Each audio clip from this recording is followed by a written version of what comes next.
Hey there. Welcome back to Bloodborne. What a nightmare I just had. It was like there were Cthulhus everywhere and... Oh. Oh my.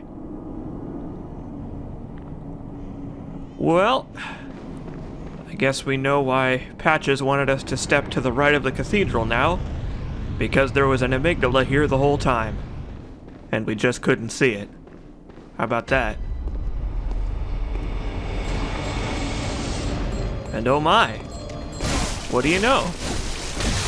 Welcome back to yahar'gul, everybody.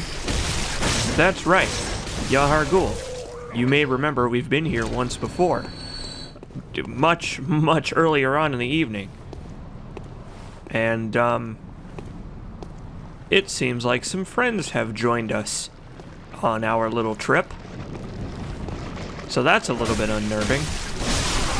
Also not really liking how the enemies are just exploding into blood now. That feels like that's probably not normal. Although then again, given the current situation, I guess I wouldn't blame any of these people for having high blood pressure. Yes, we have walked the streets of yahar'gul once before. And now things have changed. We can access a different part of the district, the unseen village, so to speak. And we got a lot more exploring to do. But we'll do that in a minute, I think. Because we've accidentally unleashed the horrors of the world on Yhar'nam. And Jill seems to be handling it pretty well. But, given the unnerving fact that these amygdala were probably here the entire time, just hidden and we couldn't see them, maybe let's go check up on our friends. See how they're dealing with this new, unfortunate knowledge.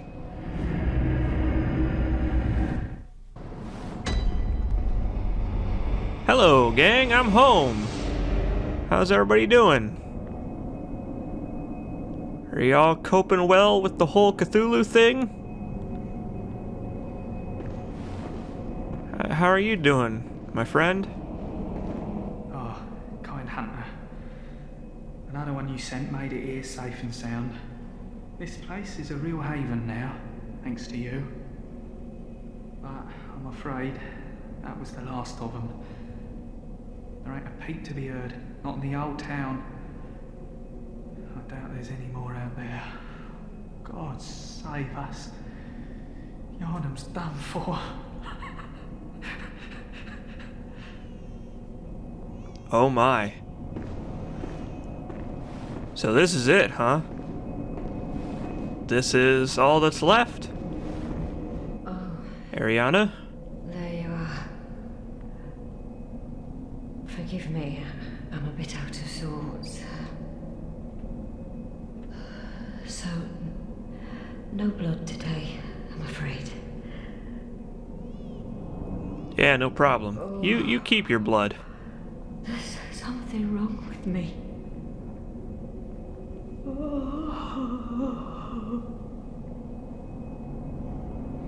I'd ask if morning sickness has got you down, but, middle of the night, so that's probably not the case. How about you, old lady?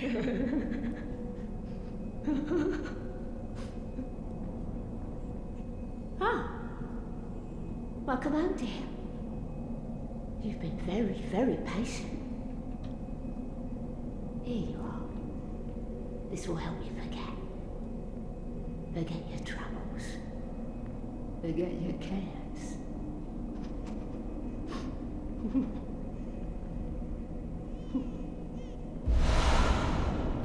Thanks.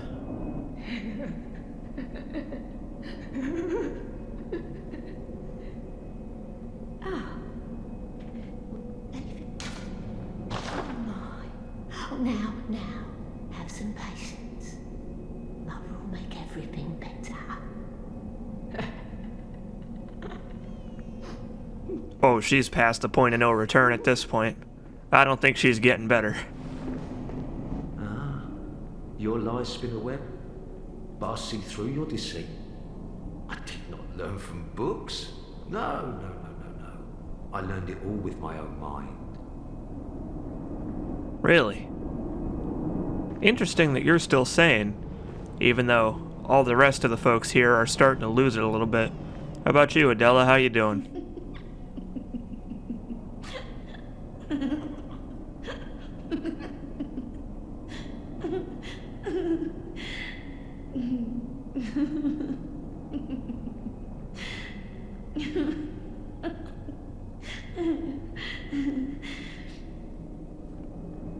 You know what? She's coping about as well as I thought she would after all she's been through. Let's maybe leave them all to it. I have a feeling that at this point there's not much we can do to help these people. At least we were able to get them to safety before Yharnam fell silent, so to speak. We have a little bit more running around to do here in Cathedral Ward before we're, ready to take on the horrors of yahar'gul and its million billion amygdalas. I mean, it took me like 5 minutes to kill one amygdala, and now there are like, I don't know, I think I saw like 5 of them. I'm sure there's more, but there were a lot of them, so let's maybe go hang out somewhere else for a little while. That man's scythe is glowing now. That's a little bit unnerving. Tapping into those Cthulhu powers to power up his really cool scythe. I wish you could get that scythe. But who knows? Maybe someday we will get our hands on something similar at least. Just making sure he's not following me. Oh! Eileen! Long time no see. Oh. Is that you again? I'm afraid I've made a bit of a blunder. I'm just going to have a short rest. Though, don't worry. I've taken blood. Enough to save an old woman. No more dreams for me. This is my last chance. What a fool I am. I'll have to tread carefully. But that thing still lies in wait. Turn back. This is my score to settle.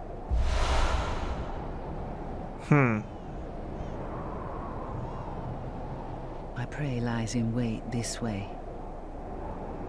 Turn back. This is my score to settle. I don't think so. With the dire straits that you seem to be in, my friend, I think you could use a little help with this target of yours. These stairs have gotten awful bloody, though, since the last time we were here. Hey, you! You think you can get away with hurting my friend, huh? Well, I think it's time to teach you some manners, sir. Bring it on!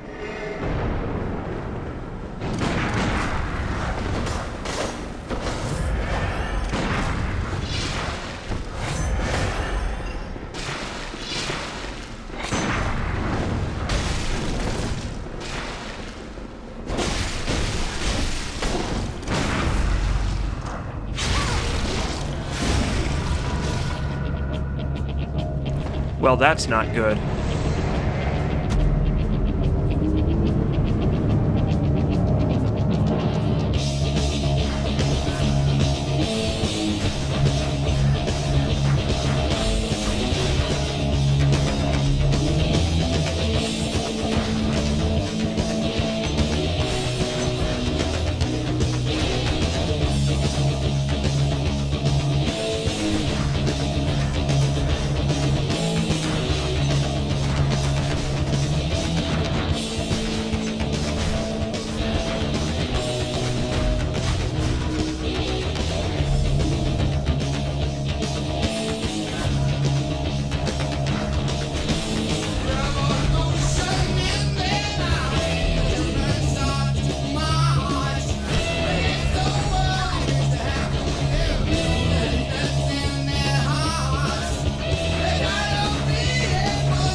So this is the Bloody Crow of Canehurst, one of the hardest boss fight, quote-unquote, NPC hunters in the whole game.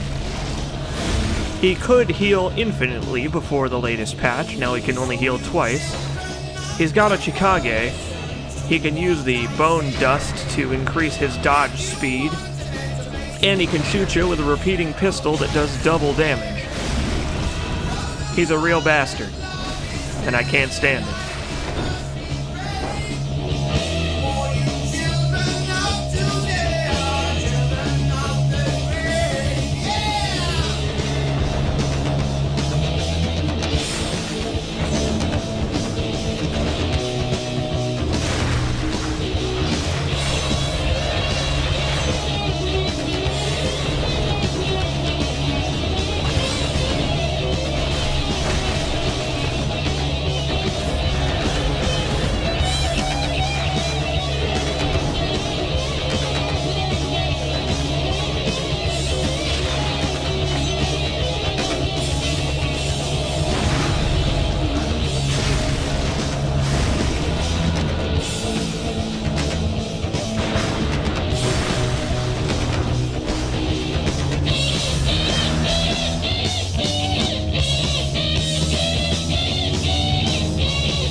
This is the strategy that I think you should employ against the Crow of Canehurst, should you ever encounter him in the wild. Because, as you see, he's a little bit bullshit. Just a little bit. And the easiest way to defeat him in combat is to knock him down with Beast Roar, exhaust all your stamina, beating the crap out of him, and then use Beast Roar again while your stamina regenerates. Bonus points if you can knock him out of the cathedral, because he will immediately try to run back in. And that is how you defeat the Crow of Canehurst, the hard way and the easy way. Special thanks to Black Sabbath for getting me through that. Children of the Grave indeed. Get a pretty nice rune for defeating them, though. How's it going, Eileen?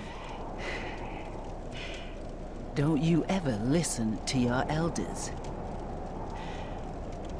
No matter. You did save my life. I don't seem to be apt for this life anymore. My glory days were long ago now.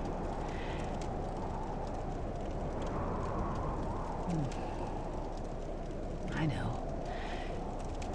Here. For you.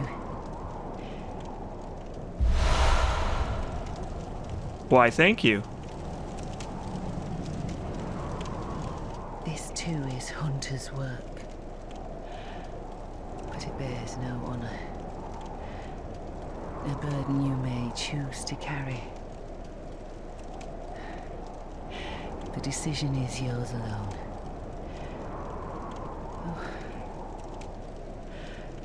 My eyes grow heavy. Let me rest a while. I'll be fine. Just wait. I hope you will be fine. So that ends Eileen's questline. If we come back later, she'll be gone. Gone to where? Who knows? But hopefully she survives the night. She deserves it after all the trouble she's been through. Back in the Hunter's Dream, we can make use of both the rune and the badge that we got from Eileen. The Crow Hunter badge allows us to buy her equipment, the stuff she's wearing, in addition to her weapon, the Blades of Mercy. The Blades of Mercy being one of my favorite trick weapons in the game. I can't use it because I don't have nearly the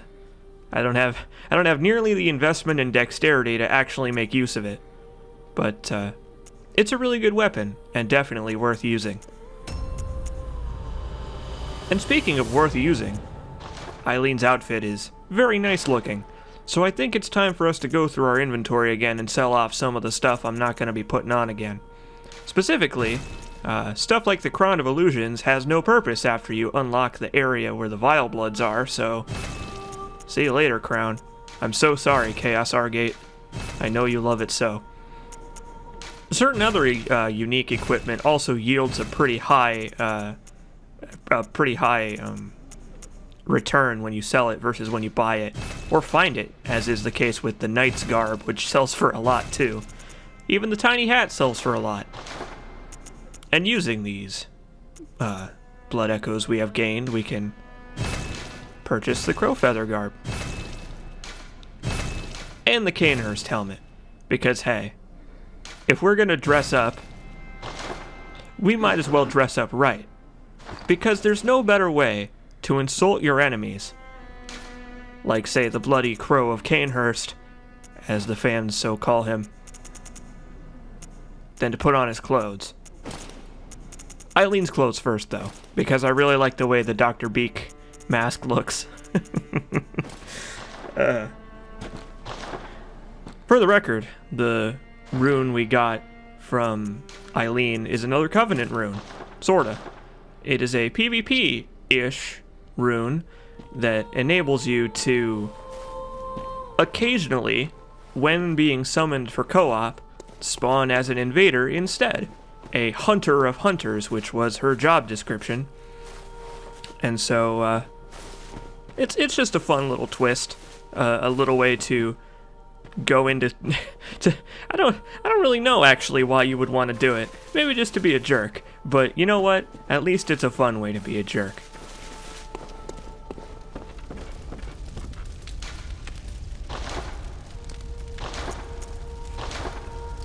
Here I am trying to figure out what I want to do with my weapons, because we're getting to the point where I kind of have to pick something. See, we're getting to the point in the game where Bloodborne is about to start dumping bloodstone chunks on us. A la Canehurst, but the problem is that they don't give you very many. We don't have a lot to work with here. So if I want to pick a weapon or a couple of weapons that I want to upgrade to the maximum level, I have to do it soon. We're going to be switching to the Evelyn pistol now that I have the stats for it, and I think we've got our setup for the end of the game. Let's head back to yahar'gul and explore a little bit, although I won't be too fond of what we may find there.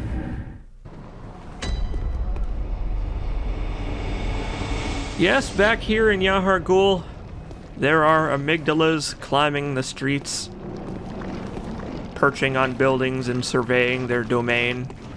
You know, a watchful eye.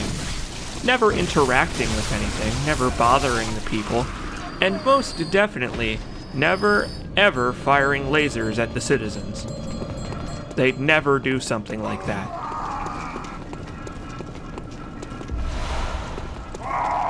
yahar'gul has an interesting gimmick. yahar'gul borrows, I suppose, although I guess it probably was in the main game first and then they moved it over to the Chalice dungeons, where these bell-ringing woman enemies can summon new guys to take the place of the old ones when you start slaughtering the civilians and all that stuff. The only way to stop this is to find the attached bell-ringing woman and get rid of her, which will also stun everybody who may or may not be pursuing you at the time. After this, if you kill them, they will stay dead until the next time you come through here. Then they'll all be back and she'll be back, and it makes this area kind of a pain in the ass to get through, actually.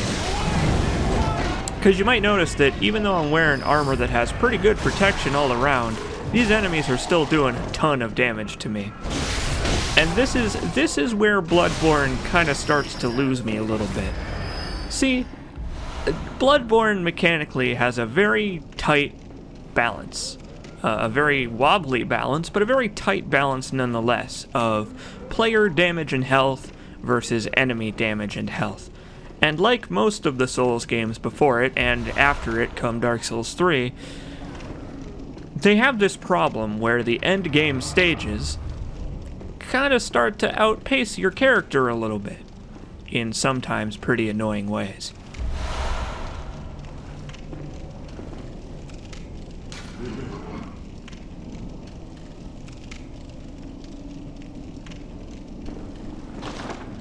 The Mensis ritual, you say? Okay. Maybe that's what we need to do to end the hunt. Because I certainly do not want Jill to become a beast when the night is over. That would be a pretty crappy way to end her journey.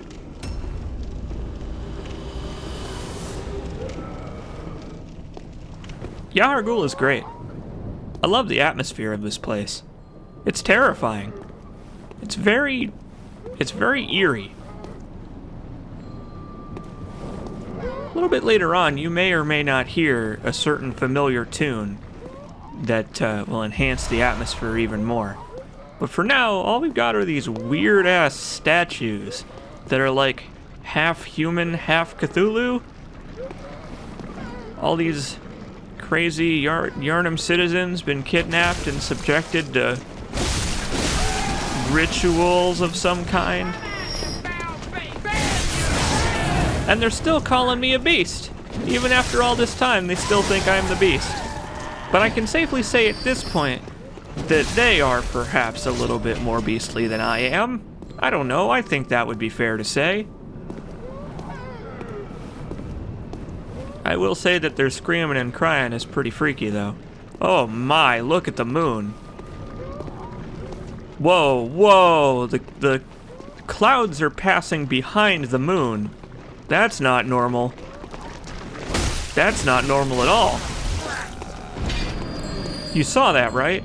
The moon is so close that the clouds are passing behind it.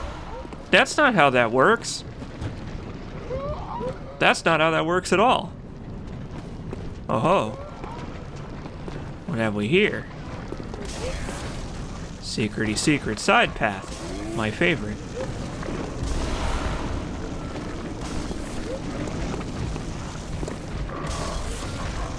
I can hear something up there coming for me, but I don't like it. Oh god, what happened to you? This guy is a little bit glowy. Enemies in the Chalice dungeons who are controlled by bell-ringing women have the same glowy effect about them. It's just a nice way to be able to tell what is a normal enemy and what isn't at this stage, because, let me tell you, line's getting a bit blurry, ain't it? Something kind of cool about these glowy enemies, though, is that while they're being stunned from killing the bell-ringing lady, you can shoot them, which will put them in the riposte state. What are you wearing? Huh. Upper Cathedral Key. Now, where do we know of a locked door that requires a key in Cathedral Ward? Maybe at the top of the workshop? I don't know. I suppose next time we're in the area, we'll take a look over there and see if we can't open that door now. You may have completely forgotten about that door. In the episode before, you know what? I think it was actually in the episode where we went to Yahar'gul for the first time that we found that door. At the top of the Church Hunter workshop.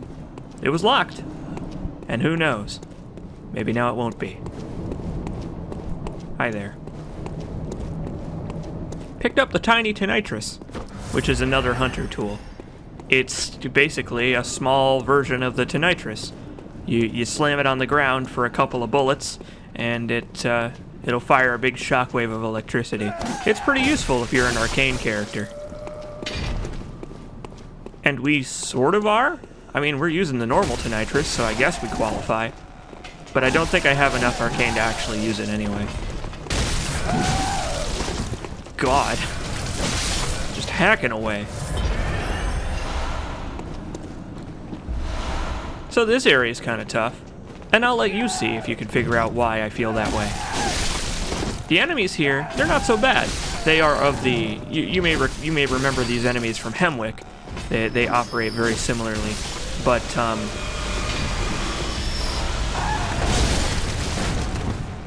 there's a certain gimmick to this little street here that may make our journey to safety a little bit more difficult. Perhaps it's the fact that this amygdala is firing giant exploding lasers at me. That very well could be it.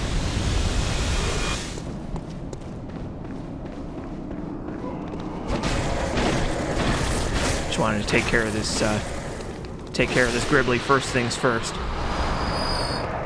You know, just to keep him from getting away while I'm running for the lantern.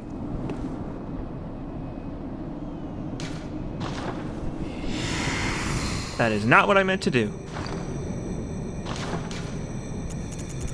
You may remember that I unequipped my monocular so that I could put my beast blood pellets there during the ROM fight. Well, I forgot to put them back. A close look at this area reveals something very interesting. We've been here before. That down there is the Hypogean jail we woke up in after we were kidnapped by the kidnapper. So hey, look at that. Somehow we've come full circle. How about you, buddy? You got an opinion on all this? No, I don't think he's got anything to say. For the record, no, you can't hurt these guys. If you shoot at them, the bullets will just go right through them. Which is disappointing, I say. Because I know I want to extract my revenge on some Cthulhus right about now. I mean, think about it.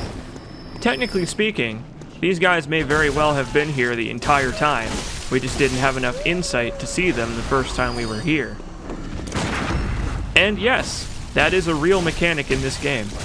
You see, around Cathedral Ward, and there was planned to be one in Central Yharnam, but they got rid of it in the final game. There are, in fact, amygdalas hanging out, among some other fun little changes. And if you have 40 insight, which you may notice, I have deliberately avoided going over until just now in this very episode, you can see them early in the game, which is quite unnerving.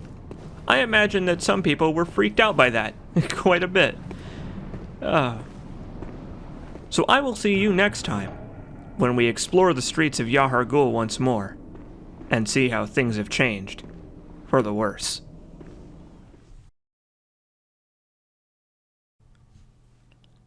Hey, look, it's the Blades of Mercy. And footage from earlier on in this Let's Play, because I don't actually have any footage of the Blades of Mercy from the weapon demo character. I don't actually have them on that character. So, you're gonna get to watch Eileen use them instead of me, which is fine, because she's probably better with them than I would be anyway. The Blades of Mercy are a pure dexterity weapon that also scales a tiny, tiny little bit with Arcane. It specializes in dodging around real fast to and fro, using not much stamina to attack with a bunch of different interweaving combos between the R1 and R2. Transforming it, as she has done here, allows you to two-hand it, which lets you do a bunch of different combos that slowly increase in damage as you wail on the enemy. It's really cool. It's a really cool gimmick for a weapon, and I like it a lot. Definitely worth devoting a playthrough to if you feel like doing a dexterity character. So thanks a lot, Eileen. I really appreciate you lending me your fighting skills for this weapon demo.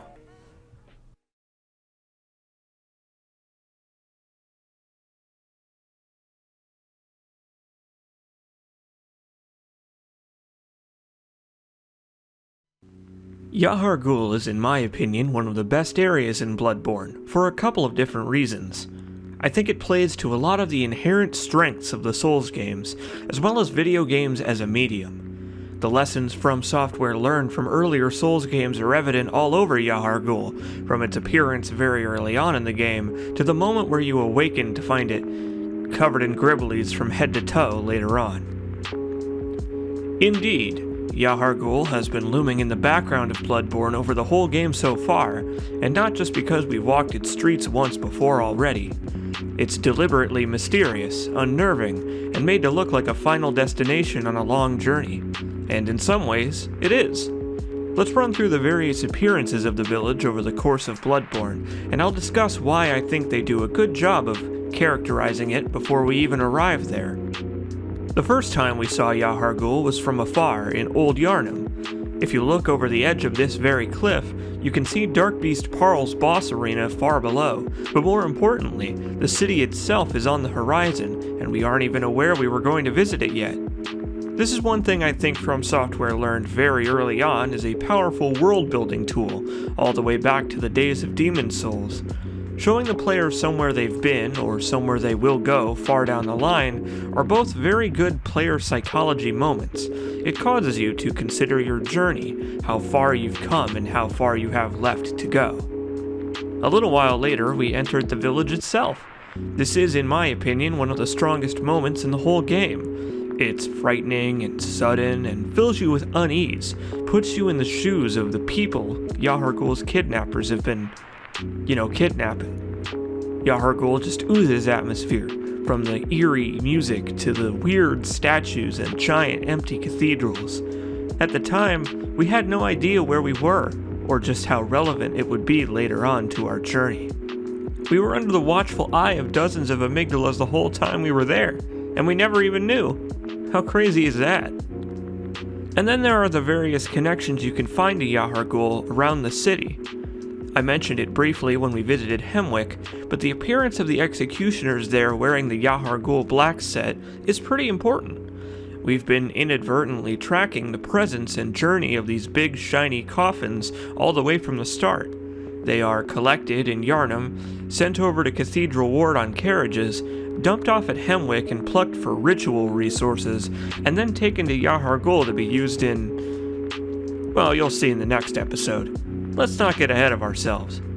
My point is, yahar'gul's hidden touch can be found all over Yarnum, with only people who know its dirty kidnapping secrets able to figure out what's going on with the mysterious cloaks and secret nighttime dealings.